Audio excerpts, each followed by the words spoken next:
कुंती कौन थी? कुंती यदुवंश के राजा सूरसेन की पुत्री थी। बचपन में उसका नाम पृथा था। राजा सूरसेन के फुफेरे भाई कुंती भोजनी संतान थे। उन्होंने कुंती को गोद लेकर उसका पालन पोषण किया। एक बार कुंती ने अपने यहाँ पधारे ऋषि दुर्वासा की ऐसी सेवा की कि उन्होंने प्रसन्न होकर उसे वरदान मांगने को कहा।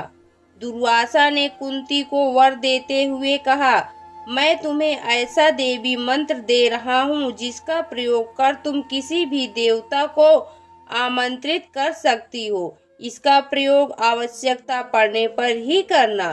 कुंती ने कौमार्य अवस्था में कौतूहलवश प्रकृति के तेजस्वी देवता सूर्य का ध्यान किया। वरदान के अनुरूप उसने सूर्य जैसे तेजस्वी बालक को जन्म दिया। लोक अपवाद के भय से एकांत साधना का बहाना बनाकर वह 1 वर्ष महल में कैद रही। विश्वदासियों की सहायता से उसने अपने पुत्र को, जो कालांतर में कर्ण कहलाए, जन्म देकर नदी में बहा दिया। हस्तिनापुर के राजा विचित्रवीर के छोटे पुत्र पांडु से उसका विवाह हुआ। पांडु के बड़े भाई धृतराष्ट्र अंधे थे।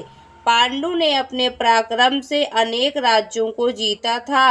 वह हमेशा अपनी दोनों पत्नियों कुंती और माद्री के साथ हिमालय में रहा करते थे। पांडु अकस्मात क्षय रोग के शिकार हो गए और संतान उत्पत्ति के अयोग्य हो गए। अतः कुंती ने दुर्वासा के वरदान से 3 पुत्रों को जन्म दिया, जो युधिष्ठिर, अर्जुन तथा भीम थे। पांडु की दूसरी पत्नी माद्री ने कुंती के वरदान की सहायता से अश्विनी कुमारों का ध्यान किया तो उससे नकुल और सहदेव उत्पन्न हुए। पांडु की मृत्यु के बाद कुंती और माद्री दोनों ही सती होना चाहती थी, किंतु माद्री ने कुंती को अपने दोनों पुत्रों का भार सौंप दिया और वह पांडु के साथ सती हो गई। कुंती बहुत परोपकारी थी। एक बार एक ब्राह्मण ने कुंती को नरभक्षी वक्राक्षस के अत्याचार के बारे में बताकर उससे मुक्ति का उपाय पूछा। कुंती ने भीम को उस राक्षस का संहार करने को भेजा और शक्तिशाली भीम ने उस राक्षस को मार डाला। महाभारत के युद्ध के समय कुंती अपने पुत्रों के मरने के ख्याल से सिहर उठती थी। उसने कृष्ण की सहायता से दुर्योधन को संधि प्रस्ताव भेजा था ताकि युद्ध ही ना हो, किंतु दुर्योधन ने उसे ठुकरा दिया था। कुंती ने राज्य छिन जाने, जुए में हारने, अपने पुत्र कर्ण के अपमान को, कुलशील बहू द्रौपदी के अपमान को झेलने का कष्ट सहा था। कुंती ने भी द्रौपदी के अपमान का प्रतिशोध लेने हेतु पांडवों से कहा था।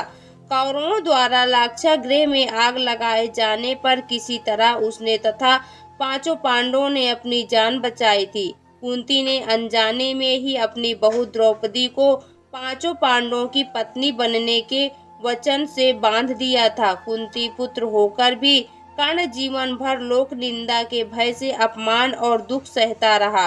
अपने पुत्र कर्ण की अपमानजनक दशा को देखकर कुंती भी बहुत रोती थी। लोक निंदा के भय से उसने जन्मजात कवच और सोने का कुंडल धारण किए हुए कर्ण को अंत तक अपना पुत्र न कह पाने की पीड़ा भी झेली। कर्ण के समक्ष 5 पांडवों की प्राण रक्षा की भीख मांगकर पुत्रों के प्रति अपने स्नेह को प्रकट किया। उसने युद्ध प्रारंभ होने से पहले ही कर्ण से 5 पुत्रों की प्राण रक्षा करने का वचन मांगा था। इसके बदले में उसने कर्ण को एक अभिशापित जीवन दिया। यह अपराध बोध जीवन भर उसे सालता रहा। महाभारत के युद्ध में पांडवों की विजय के बाद उन्हें जब हस्तिनापुर का राज्य मिला, तब कुंती 15 वर्षों तक राजमाता के रूप में सुख भोग कर गांधारी धृतराष्ट्र के साथ वन को चली गई। जाने से पूर्व उसने द्रौपदी के सम्मान की हर समय रक्षा करने का वचन तथा दुर्भाग्यशाली पुत्र कर्ण की मृत्यु के बाद प्रत्येक वर्ष उसके श्राद्ध कर्म को विधिवत करते रहने का पांडवों से वचन लिया और वनवास का कष्ट सहते हुए वैराग्य की साधना पूर्ण कर अपने प्राणहुति अग्नि देवता को समर्पित कर दी। कुंती का संपूर्ण जीवन विसंगतियों से भरा पड़ा था। अनजाने में सूर्य का आह्वान कर उसने सूर्यपुत्र कर्ण को जन्म तो दिया, किंतु उसे पुत्र न कह सके।